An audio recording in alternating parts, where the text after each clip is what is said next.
Hello friends, good evening. అందరు ఎలా ఉన్నారు? నేనైతే చాలా బాగున్నాను. సంక్రాంతి కదా అనేసి షాపింగ్కి వెళ్తే రాజమండ్రి అంతా కూడా సంక్రాంతి సందళ్ళు ముందే మొదలైపోయినాయి.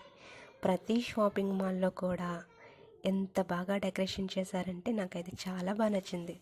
చూసారా, సంక్రాంతి అంటేనే కోడి పందాలు కదా, అందుకనేసి ఇక్కడ మొత్తం బాహుబలి రేంజ్లో కోడిల్ని తీసుకొచ్చి పెట్టారు. ఇక్కడేమో కోడి పుంజులు, హరిదాస్ కారు, బియ్యం పొయ్యడానికి ఆవులు, గంగిరెద్దులు, పళ్ళు, కూరగాయలు ఎంత బాగుందో చెన్నై షాపింగ్ మాల్ దగ్గర పెట్టారు. చూసారా, కోడి చూసారా ఎంత ఉందో? అది కోడి కాదు, అది పుంజు. ఏ షాపింగ్ మాల్ దగ్గర చూసినా జనంతో కిటకిటలాడిపోతుంది.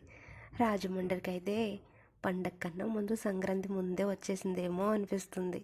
హరిదాస్ గారు బొమ్మలు ఇవన్నీ కూడా చాలా బాగున్నాయి. హైలైట్, చాలా చాలా బాగా నచ్చినాయి నాకైతే.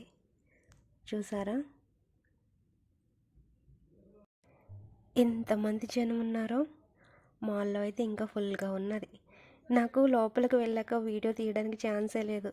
అన్ని వెరైటీ శారీసు, కిడ్స్ వేరు, వామ్మో మామూలుగా లేవు కదా. ఇవన్నీ పూర్తయి ఇంటికి వచ్చేటప్పటికి మా ఇంటి దగ్గర రేగుపళ్ళు ఉన్నాయి. చాలా చక్కగా అనిపించింది.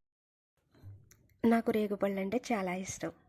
అందుకే వెంటనే ఒక గుప్పడితో రేగుపళ్ళు తీసుకొని తినడానికైతే రెడీ అవుతున్నా. ఇవైతే ఇప్పుడు చాలా రేట్లో ఉన్నాయి, ఎందుకంటే భోగిపళ్ళు కదా. రేగుపళ్ళని భోగిపళ్ళు కూడా అని అంటారు. సంక్రాంతి భోగి రోజున పిల్లలకి వేస్తారు కదా, అందుకనేసి చాలా రేట్ అయితే ఉన్నదంట ప్రజెంట్ అయితే. మామూలుగా అయితే ఇంత రేట్ ఉండదు, కానీ ఇప్పుడు చాలా. సరే, ఈ ఆనందంలో ఈ రేగుపళ్ళని చూస్తూ నేను లోపలికి వెళ్తే అక్కడ ఇంకా సర్ప్రైజ్ ఉంది. ఏంటి ఆ సర్ప్రైజ్ అని ఆలోచిస్తున్నారా? చూడండి. ఫస్ట్ అయితే హీటోంటడాయింగ్ సున్నుండలు. మా అమ్మమ్మ సున్నుండలు చేస్తుంది. పండగ దగ్గరగా ఉంది కదని. ఇవి పండగలోపు అయిపోతాయి. అంత ఇష్టం నాకు సున్నుండలంటే. చూసారా, బాగున్నాయి కదా.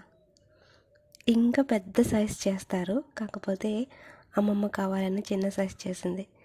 పిల్లలు తింటారు కదా, అందుకనేసి చిన్న సైజ్ చేసింది. బాగుంది కదా. మాకైతే పండగ హడావుడైతే మొదలైపోయింది ఫ్రెండ్స్. మీరు కూడా ఒకటి తీసుకోండి, తినండి. Thank you. ఇక్కడ వరకు వీడియో చూసినందుకు లైక్ చేయడం మర్చిపోతే లైక్ చేయండి please friends. Thank you so much.